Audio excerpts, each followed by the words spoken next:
Right, I'm back in Harare after my week-long visit to Urban Farm in Centenary, and I'm just making this video to complement some of the photos I've taken, specifically regarding the small-scale tobacco farmer, Mr. Joseph Imbofana, who was kind enough to show us his operation and to allow me to take some pictures.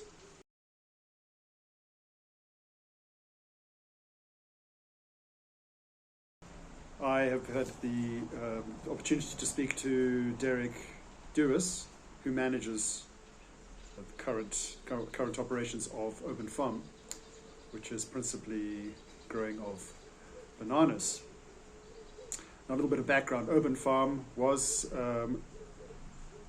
and is a commercial farm, but previously, prior to the land resettlement program initiated 25 years ago, it was well over, from what I understand, 1,000 hectares, maybe 1,200 hectares, something like that. So a sizable farm. Subsequently, it's been divided into 4 parts. And from what I understand, the current farm is 200 to 250 hectares, somewhere in of that magnitude. And it's owned by Mrs. Rianne Dollar, whose husband passed away 5 years ago, so she is now the custodian of the farm, but she is not actively farming herself. She leases it to the banana operator. On the subject of tobacco growing, yes, this is a premium tobacco growing area, and previously Mrs. Dollar told me that her husband farmed principally, I think, maize, tobacco, coffee. And now that the farm has been carved up, the bananas are on the banana commercial plantations are on her section of the property, 80 hectares.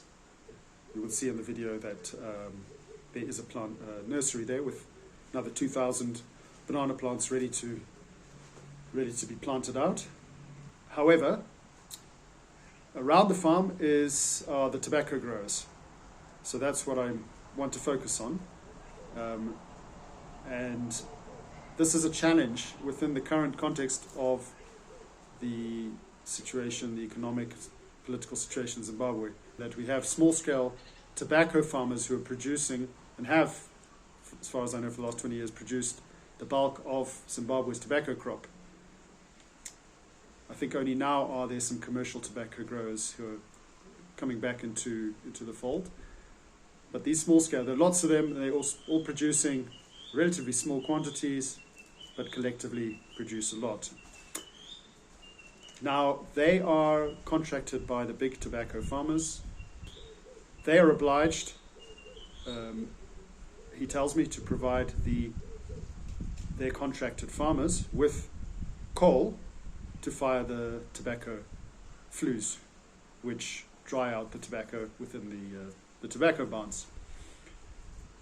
Now, allegedly, the amount given, he said, it does not match the requirements of the farmers. Typically, the coal provided might cure 100 kilos of tobacco, of which they are producing upwards of 500 kilos in a good year, maybe 1,000. So it's insufficient.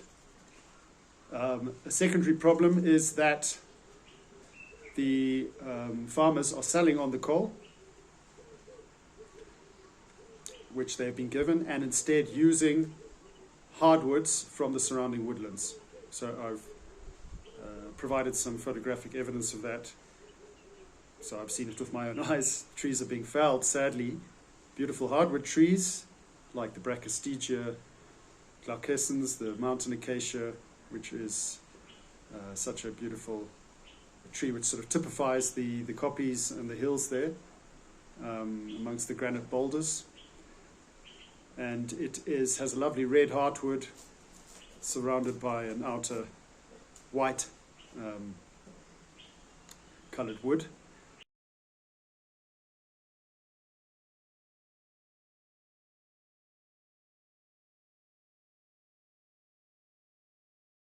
And you can just imagine how many years a big tree like that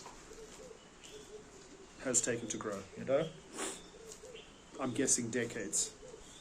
And that tree is not going to be easily replaced.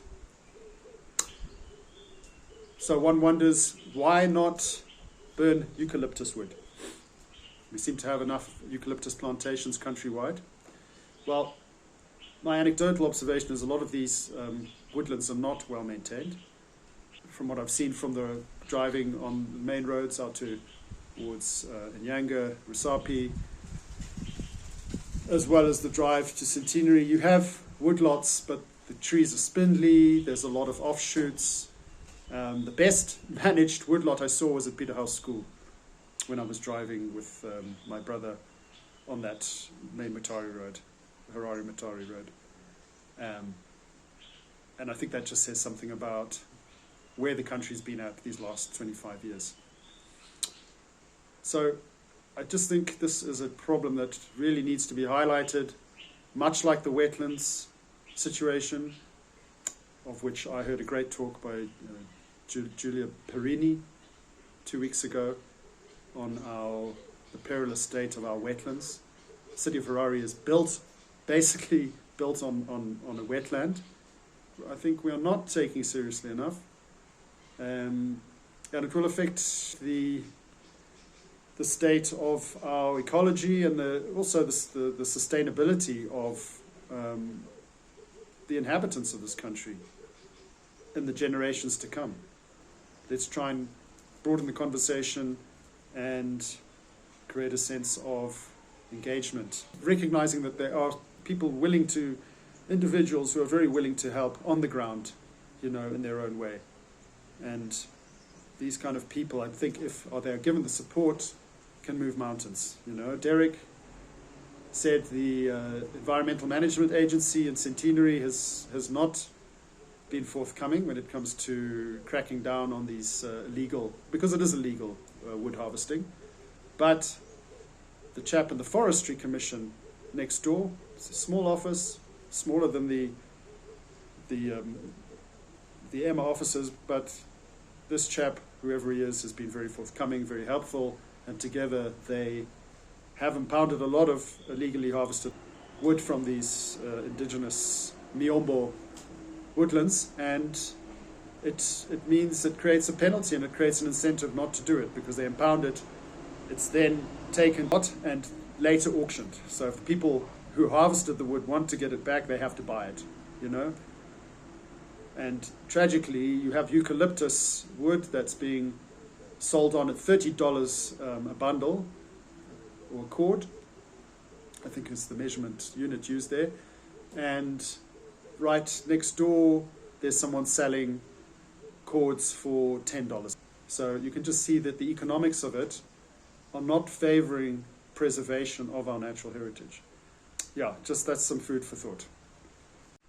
I think what I find most unsavory about this whole saga regarding the small-scale tobacco farmers is the fact that they are growing tobacco, a plant that we know to be carcinogenic and harmful, highly harmful to human health. I'm sure we all have personal knowledge of people who've died, directly or indirectly, due to the consequences of smoking. And the fact that we are compromising our natural environment for the sake of what is essentially a noxious weed. So for me, this really highlights the need to ensure that capitalism, in its rawest form, is regulated, is not unconstrained. We need to strongly consider the economic benefits of such crops against the environmental harm that they are causing. And not to apportion all the blame to the small-scale farmer. Remember, they are only acting on the incentives provided from above. So let's consider how we can We can perhaps make room for tobacco farmers within a certain context, because it's a broader discussion. These small-scale farmers are often impoverished. A lot of the money, from what I understand, up to a third of whatever they're getting from the resale of or from the direct sale of the tobacco, is going into government coffers. And let's think about how we can help them, how we can empower them. Are there other crops that they could grow? Are there other means of economic activity for these areas? I mean, it's beautiful out there, honestly. Every morning for the last couple of days of my stay, I was getting up 6 o'clock, walking in the bush, and I was seeing any number of birds. The potential for ecotourism in Zimbabwe is almost limitless, given the appetite for safaris.